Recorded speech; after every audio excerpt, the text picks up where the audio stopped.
Good morning students. आज जो हमने लाइव सेशन में पढ़ा था वो था, सबसे पहले हमें इन दोनों नंबर्स को राउंड ऑफ करना था। हमें निकालना क्या था? एस्टिमेटेड क्वोशंट निकालना था। एस्टिमेटेड क्वोशंट निकालने के लिए पहले इन दोनों नंबर्स का राउंड ऑफ करना है। राउंड ऑफ मैं आपको फर्स्ट चैप्टर में ऑलरेडी बहुत बार बता चुकी हूँ। अब बात ध्यान करने की ये है कि ये टेंस प्लेस तक है डिवीज़र, तो ये भी हमें टेंस प्लेस तक ही करना पड़ेगा। जब मैंने इन दोनों नंबर का राउंड ऑफ किया तो मेरे पास क्वोशंट आया 4।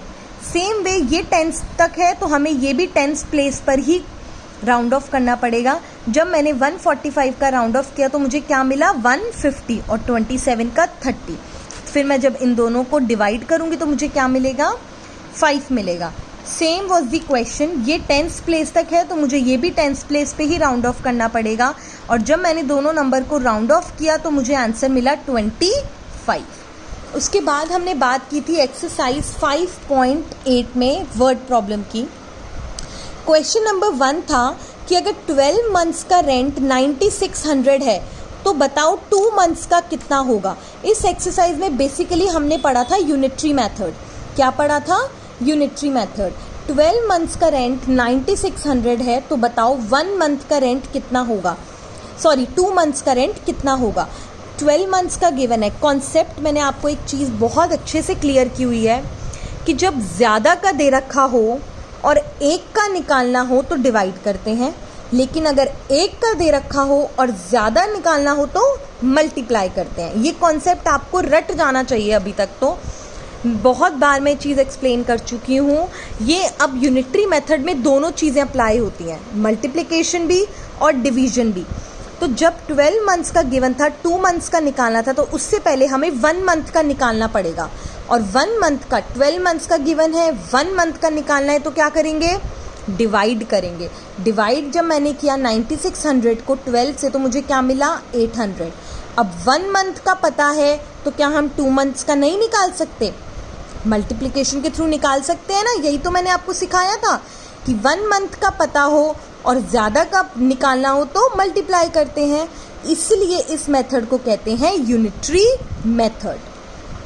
जब हमें 12 मंथ्स का गिवन है, 2 मंथ्स का निकालना है, 2 मंथ्स का निकालने के लिए हमें पहले 1 मंथ का पता होना चाहिए। तो पहले जब मेरे को 12 मंथ्स का गिवन था मैंने उससे 1 मंथ का निकाल लिया। कैसे? डिवाइड करके। फिर अब जब 1 मंथ का पता है तो क्या मैं 2 मंथ्स का नहीं निकाल सकती? मल्टीप्लाई करके निकाल लूँगी। This is called unitary method. Same was the question second. 8 tickets की कॉस्ट थी 1000 रुपीज़, तो पूछी थी 24 टिकट्स की बताओ। इसके लिए भी पहले मुझे 24 की टिकट्स कॉस्ट निकालने के लिए मुझे 1 टिकट की कॉस्ट पता होनी चाहिए। और 1 टिकट की कॉस्ट मैं कैसे निकालूंगी?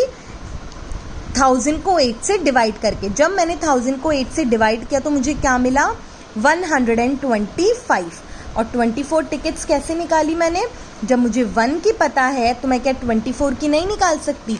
यहाँ पे आपका होमवर्क है कि 125 को 24 से मल्टीप्लाई करके आपको आंसर फाइंड करना है। And question number 3 is also your homework. 4 question है, 3 मैं कराऊंगी, 1 will be your homework. Last question आज की एक्सरसाइज का, 3 मंथ्स की फीस है 7200, तो बताओ 9 मंथ्स की फीस कितनी है? 3 मंथ्स की फीस है 7200, तो बताओ 9 मंथ्स की फ़ी कितनी है? अब 9 मंथ्स की फ़ीस निकालने के लिए 1 मंथ की पता होनी चाहिए। तो पहले 3 मंथ्स की फ़ीस के थ्रू हम 1 मंथ फ़ी निकालेंगे। कैसे? डिवाइड करके।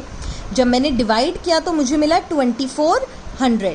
अब जब मुझे 1 मंथ की फ़ी पता है तो क्या मैं 9 मंथ्स की नहीं निकाल सकती? निकाल सकती हूँ ना। 9 मंथ्स की फ़ी जब मैं निकालती हूँ तो आपको उसका आंसर बताना है 9 से मल्टीप्लाई करके। तो question number 3 is your homework, और इन दोनों क्वेश्चन नंबर 2 और क्वेश्चन नंबर 4 की आप आंसर फाइंड करके अपने अपने ग्रुप में आंसर भेजेंगे। Thank you.